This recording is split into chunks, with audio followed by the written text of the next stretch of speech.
కాసేపట్లో హైదరాబాద్ నుంచి జనగామ జిల్లాకు వెళ్తున్నారు సీఎం రేవంత్ రెడ్డి. జనగామ జిల్లా స్టేషన్ గన్పూర్లో పర్యటించనున్నారు ముఖ్యమంత్రి. టూర్లో 800 కోట్ల విలువైన అభివృద్ధి పనులకు శంకుస్థాపనలో ప్రారంభోత్సవాలు చేయనున్నారు సీఎం. 200 కోట్లతో నిర్మించనున్న young India integrated residential school complex, ఇక 45 కోట్లతో నిర్మించనున్న 100 పడకల హాస్పిటల్ బిల్డింగ్, 26 కోట్లతో డివిజనల్ ఆఫీస్ కాంప్లెక్స్ నిర్మాణంతో పాటు పలు అభివృద్ధి పనులకు స్టేజి దగ్గరే శంకుస్థాపన చేస్తారు సీఎం. అలాగే స్వయం సహాయక సంఘాలకు 7 మహిళా శక్తి బస్సులను అందిస్తారు. ఆ తర్వాత శివునిపల్లి దగ్గర ఏర్పాటు చేసిన బహిరంగ సభలో పాల్గొంటారు రేవంత్. ఇందుకు సంబంధించిన ఏర్పాట్లను ఇప్పటికే పూర్తి చేశారు అధికారులు. సభకు భారీగా జన సమీకరణ చేస్తున్నారు ఆ పార్టీ నేతలు. కాసేపట్లో హైదరాబాద్ నుంచి జనగామ జిల్లాకు వెళ్తున్నారు సీఎం రేవంత్ రెడ్డి. జనగామ జిల్లా స్టేషన్ గన్పూర్లో పర్యటించనున్నారు ముఖ్యమంత్రి. టూర్లో 800 కోట్ల విలువైన అభివృద్ధి పనులకు శంకుస్థాపనలో ప్రారంభోత్సవాలు చేయనున్నారు సీఎం రేవంత్. ఇక 200 కోట్లతో నిర్మించనున్న young India integrated residential school complex, 45 కోట్లతో నిర్మించనున్న 100 పడకల హాస్పిటల్ బిల్డింగ్, 26 కోట్లతో డివిజనల్ ఆఫీస్ కాంప్లెక్స్ నిర్మాణంతో పాటు పలు అభివృద్ధి పనులకు స్టేజ్ దగ్గరే శంకుస్థాపన చేస్తారు సీఎం. అలాగే స్వయం సహాయక సంఘాలకు 7 మహిళా శక్తి బస్సులను అందిస్తారు. ఆ తర్వాత శివునిపల్లి దగ్గర ఏర్పాటు చేసిన బహిరంగ సభలో పాల్గొంటారు రేవంత్. ఇందుకు సంబంధించిన ఏర్పాట్లను ఇప్పటికే పూర్తి చేశారు అధికారులు. సభకు భారీగా జన సమీకరణ చేస్తున్నారు పార్టీ నేతలు. కాసేపట్లో హైదరాబాద్ నుంచి జనగామ జిల్లాకు వెళ్తున్నారు సీఎం రేవంత్ రెడ్డి. జనగామ జిల్లా స్టేషన్ గన్పూర్లో పర్యటించనున్నారు ముఖ్యమంత్రి. టూర్లో 800 కోట్ల విలువైన అభివృద్ధి పనులకు శంకుస్థాపనలు ప్రారంభోత్సవాలు చేయనున్నారు సీఎం. ఇక 200 కోట్లతో నిర్మించనున్న young India integrated residential school complex, 45 కోట్లతో నిర్మించనున్న 100 పడకల హాస్పిటల్ బిల్డింగ్, 26 కోట్లతో డివిజనల్ ఆఫీస్ కాంప్లెక్స్ నిర్మాణంతో పాటు పలు అభివృద్ధి పనులకు స్టేజ్ దగ్గరే శంకుస్థాపన చేస్తారు సీఎం.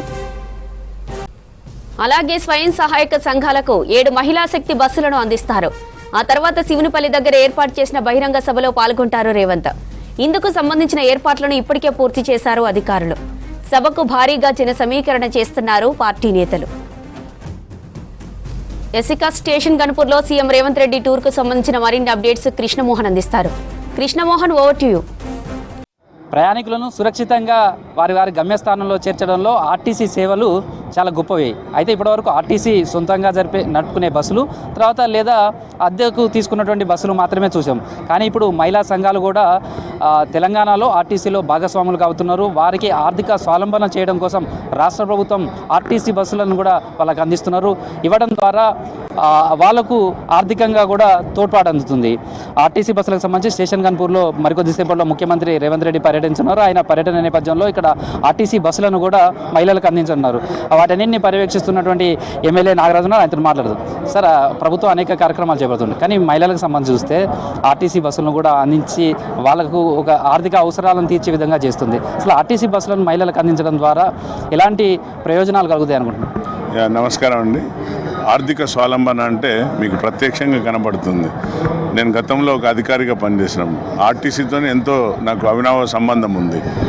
ఎన్నడూ ప్రపంచంలో, బహుశా దేశంలో, మన భారతదేశంలో ప్రపంచ దేశాలతో కంపేర్ చేసుకుంటే మన భారతదేశంలో మహిళలను ఈ విధంగా ఆర్టీసీలో కూడా వారిని ఇన్వాల్వ్ చేసి వారి యొక్క ఏదైతే ఇంద్రమ్మ కలలు కన్నదో, కాంగ్రెస్ ప్రభుత్వం ఏదైతే ప్రజలకు ఇచ్చిన మాటను నిలబెట్టుకొని ప్రజాపాలన భాగంగా మహిళలను కోటీశ్వరులాగా చూడాలనుకున్న ఈ స్వావలంబన ఈరోజు మన కళ్ళ ముందు కట్టొచ్చినట్టు కనబడుతుంది. అలాగే ఎయిర్పోర్ట్ వచ్చింది వరంగల్కు. మేము పనులు చేస్తున్నాం కానీ చెప్పుకుంటలేము. కానీ గత ప్రభుత్వం, బీఆర్ఎస్ ప్రభుత్వం కోతలు రాయలు దాచుకోవడం తప్ప ఏం లేదు.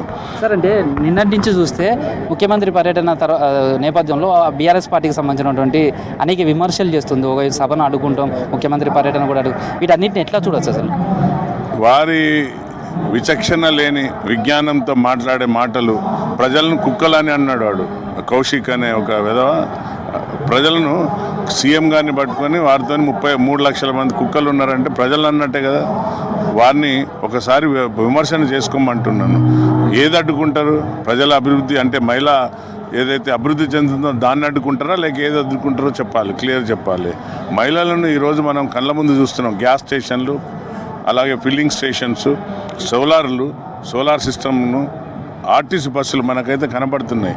ఎప్పుడు లేని విధంగా భారతదేశంలో ఎక్కడ లేని విధంగా మన యొక్క తెలంగాణ ప్రభుత్వం, తెలంగాణలో కాంగ్రెస్ ప్రభుత్వం చేస్తున్న అభివృద్ధి పనులు, మహిళలకు పెద్దపీట ఇస్తున్నాం. మహిళల కోసం అనునిత్యం మా గౌరవ ముఖ్యమంత్రి గారు, వారి యొక్క క్యాబినెట్ మినిస్టర్ అనునిత్యం మహిళల కోసం ఆలోచించి ప్రతి దాంట్లో వాళ్ళ యొక్క భాగస్వామ్యం కలిపి వారిని ఆర్థిక స్వావలంబన తరఫున వారి యొక్క కుటుంబాలు బాగుపడే విధంగా ముందుకు వెళ్తున్నాం.